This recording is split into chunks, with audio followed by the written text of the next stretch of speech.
আবারও আক্রমণের শিকার আলোচিত হিরো আলম হাসপাতালে ভর্তি। হিরো আলমকে কারা মেরে ফেলতে চাচ্ছে সেটি জানালেন রিয়া মনি। হিরো আলমকে হত্যার উদ্দেশ্যে মারা হয়েছে বলে জানালেন স্ত্রী রিয়া মনি। মঙ্গলবার দুপুরে রিয়া মনি বলেন, হিরো আলমকে যেভাবে মারা হয়েছে তাকে মেরেই ফেলা হতো। সে সময় কিছু লোক উপস্থিত হওয়ায় দুর্বৃত্তরা পালিয়ে গেছে। তাকে যেভাবে পেটানো হয়েছে আরেকটু হলেই তিনি মরে যেত। সোমবার রাতে রাজধানীর আফতাবনগরে হিরো আলমকে একদল দুর্বৃত্ত হামলা করে গুরুতর আহত করে। পরে তাকে অজ্ঞান অবস্থায় উদ্ধার করে হাসপাতালে নেওয়া হয়। এদিকে রাত সোয়া 10টার দিকে হিরো আলমের অফিসিয়াল ফেসবুক পেজ থেকে জানানো হয়, আফতাবনগরে হিরো আলমের ওপর সন্ত্রাসীদের হামলা।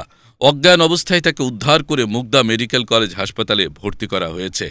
তবে রিয়া মনি একটি গণমাধ্যমকে জানান, সরকারি হাসপাতাল থেকে রেফার করার ফলে একটি বেসরকারি হাসপাতালে ভর্তি করা হয়েছে। বিষয়টি নিয়ে জানতে চাইলে বাড্ডা থানার আফতাবনগর পুলিশ ফাঁড়ির ইনচার্জ উপপরিদর্শক সোহেল রানা বলেন, আমরা গণমাধ্যমের মাধ্যমে বিষয়টি জানিয়েছি।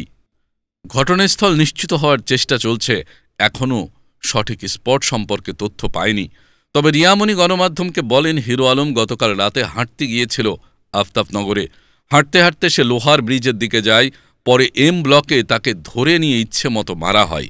তার 2 হাতে কোপানো হয়েছে, মাথা ফাটানো হয়েছে, বুকের মধ্যে আঘাত করা হয়েছে।